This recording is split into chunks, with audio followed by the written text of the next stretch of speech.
Before he was the fastest man alive. Before the screams, the movies, the legend. He was just a rebellious kid. Born in San Francisco in 1940, raised in the crowded streets of Hong Kong. By the time he was a teenager, Bruce Lee had already been expelled from school, arrested for street fights, and feared by his own parents. They thought he wouldn't live to 18, so they sent him away to America. He arrived in Seattle with almost nothing.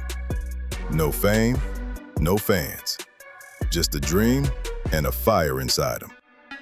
He washed dishes by day, studied philosophy at night, and trained like a warrior every moment in between. In a country that didn't understand him, he decided to become someone they couldn't ignore. He opened a martial arts school, but he broke tradition.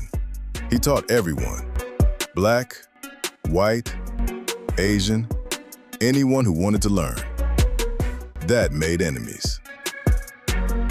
One night, he was challenged, a secret fight. If he lost, he'd never be allowed to teach again. Bruce won, but injured his back so badly, doctors said he'd never kick again.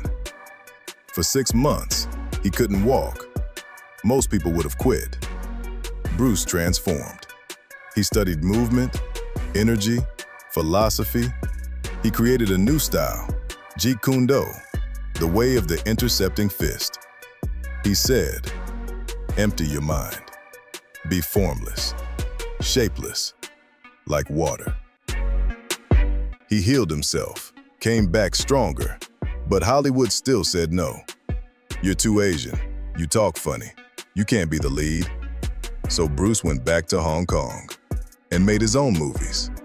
The Big Boss, Fist of Fury, Enter the Dragon. They didn't just break records, they broke boundaries. Bruce Lee wasn't just a fighter, he was art in motion, a soul on fire, and the world finally saw it. But then, he was gone. At just 32 years old, Bruce Lee died.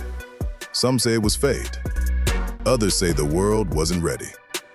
But legends don't die. Bruce Lee lives on in every outsider who was ever told you can't, in every fighter who refused to quit, in every soul that decided to be water and become unstoppable.